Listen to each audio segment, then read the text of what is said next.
एक बार देव गुरु बृहस्पति और देवराज इंद्र भक्ति से युक्त होकर महादेव के दर्शनों के लिए कैलाश पर्वत पर जा रहे थे। तब महादेव ने इंद्र और बृहस्पति को आता जानकर उनके ज्ञान की परीक्षा लेने हेतु सिर पर जटाजूट बांधकर दिगंबर का स्वरूप बनाकर उनके मार्ग को रोककर खड़े हो गए। आनंद पूर्वक जा रहे देवराज इंद्र एवं देवगुरु बृहस्पति ने मार्ग में स्थित भयंकर अद्भुत आकार, तेजस्वी तथा सिर पर जटाजूट बांधे हुए चौड़े वक्ष स्थल, विशाल भुजा, गौरवर्ण तथा भयानक नेत्रों वाले पुरुष को देखा।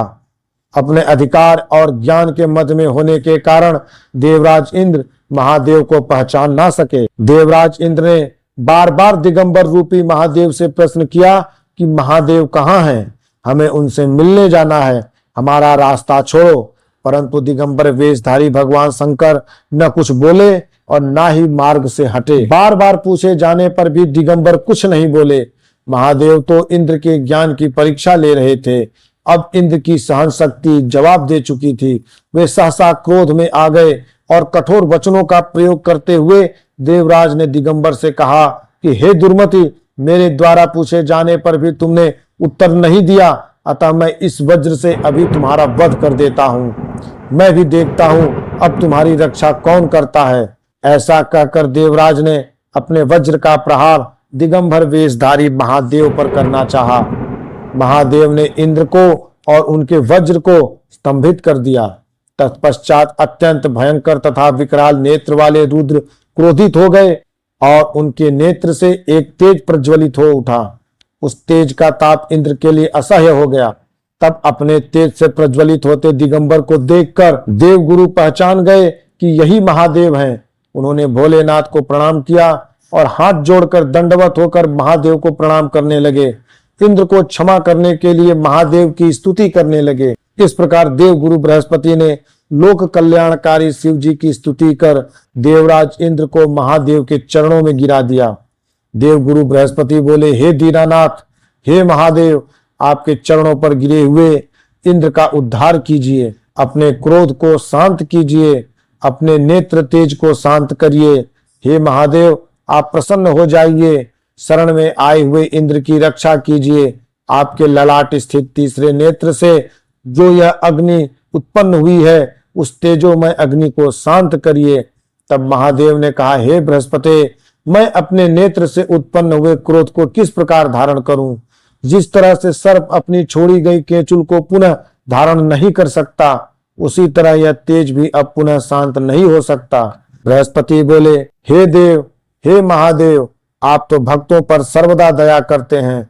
इंद्र को क्षमादान प्रदान कर इसकी रक्षा कीजिए। आप अपने उग्र तेज को किसी अन्यत्र स्थान पर छोड़ दीजिए और इंद्र का उद्धार करिए। देवगुरु बृहस्पति के ऐसा कहने पर महादेव प्रसन्न हुए और बृहस्पति से बोले कि हे तात, मैं तुम्हारी स्तुति से प्रसन्न होकर तुम्हें उत्तम वर प्रदान करता हूँ। तुमने इंद्र को जीवन दान दिलाया है, इस कारण जीव के नाम से भी विख्यात होगे। मेरे भाल स्थित नेत्र से इंद्र को मारने वाला जो यह तेज उत्पन्न हुआ है, उसे मैं क्षार समुद्र में फेंक देता हूँ, जिससे यह इंद्र को पीड़ा न दे सके। इस प्रकार महादेव के दर्शन कर इंद्र और बृहस्पति कृतार्थ हुए और प्रसन्नता पूर्वक अपने स्थान पर लौट गए। इस तरह देवगुरु बृहस्पति को जीव नाम से भी जाना जाता है। ज्योतिष शास्त्र में रुचि रखने वाले ज्ञानी जन बृहस्पति के इस नाम से भली भांति परिचित होंगे। शिव जी के तीसरे नेत्र से उत्पन्न वह तेज जो खारे समुद्र में फेंक दिया गया था, वह तेज एक बालक के स्वरूप में हो गया और तेजी से रोने लगा। उसके रुदन का स्वर इतना तेज और भयंकर था कि संपूर्ण पृथ्वी कंपायमान हो गई। स्वर्गलोक से लेकर सत्यलोक तक उसकी रुदन ध्वनि से कंपित होने लगे। समस्त लोकपाल, देवता, ऋषि मुनि सभी व्याकुल हो गए। वे सभी परमपिता ब्रह्मा की शरण में गए। वहां जाकर इंद्र सहित सभी देवताओं ने ब्रह्मा को प्रणाम किया और उनकी स्तुति कर उन्हें प्रसन्न किया। देवताओं ने कहा, हे परमपिता, हे लोकाधीश, हे सुराधीश, हम सभी के सामने भय उत्पन्न हो गया है। यह रुदन ध्वनि हम सभी को आहत कर रही है, हमारी रक्षा कीजिए। तब देवताओं का यह वचन सुनकर परमपिता ब्रह्मा भी आश्चर्यचकित हो उठे। कि यह क्या है। उनके मन में वहां जाने की इच्छा उत्पन्न हुई। बालक के रुदन स्थान का पता लगाते हुए ब्रह्मा जी गंगा सागर के संगम पर पहुंचे और समुद्र की गोद में रोते हुए बालक को देखा। ब्रह्मा जी को आया देखकर समुद्र ने उन्हें प्रणाम किया और उस बालक को ब्रह्मा जी की गोद में डाल दिया। आश्चर्य में भरे हुए ब्रह्मा जी ने समुद्र से पूछा कि हे जलराशि, अति शीघ्र बताओ, यह अद्भुत बालक किसका पुत्र है। समुद्र देव ने कहा, हे परमपिता, मुझे यह बालक गंगा सागर के संगम पर अकस्मात ही प्राप्त हुआ है। यह किसका बालक है यह मैं नहीं जानता। हे परमपिता, हे विधाता, हे जगत गुरु, आप ही इस बालक का समस्त जात कर्म संस्कार करिए और इसके जीवन संबंधी समस्त फलों का वर्णन करिए। जब समुद्रदेव ब्रह्मा जी से यह सब कह रहे थे, तभी उस बालक ने ब्रह्मा जी का कंठ कसकर पकड़ लिया। ब्रह्मा जी उस बालक से अपना कंठ छुड़ाने की बहुत चेष्टा की, परंतु छुड़ा नहीं पाए।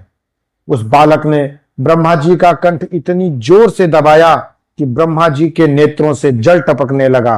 फिर किसी तरह ब्रह्मा जी ने उस बालक से अपने कंठ को छुड़ाया और समुद्र देव से कहने लगे, हे सागर, सुनो, मैं तुम्हारे इस पुत्र का समस्त जातक फल कहता हूं। इसने मेरे नेत्रों से निकले हुए जल को धारण किया है, इसलिए यह जलंधर के नाम से विख्यात होगा। यह बालक इसी समय तरुण अवस्था को प्राप्त होकर सर्वशास्त्रार्थ वेत्ता, महापराक्रमी, धैर्यवान और कार्तिकेय के समान परम योद्धा होगा। यह बालक संग्राम में सबको जीत लेगा तथा समस्त ऐश्वर्य से परिपूर्ण होगा। यह बालक समस्त दैत्यों का अधिपति होगा और भगवान विष्णु को भी जीतने वाला होगा। रुद्र को छोड़कर यह सभी से अवध्य रहेगा। महादेव के अलावा इसका कोई भी वध नहीं कर पाएगा और जहां से इसकी उत्पत्ति हुई है, अंत में वहीं पर समाहित हो जाएगा। इसकी पत्नी महाप्रतिवता, सौभाग्य को बढ़ाने वाली, सर्वांग सुंदरी शिव सागर होगी। ऐसा कहकर ब्रह्मा जी ने दैत्य गुरु शुक्राचार्य को बुलाया और बालक का विधि विधान से राज्याभिषेक करवाया। तदनंतर समुद्रदेव उस पुत्र को लेकर अपने निवास स्थान पर चले गए और उसका पुत्रवत पालन पोषण करने लगे।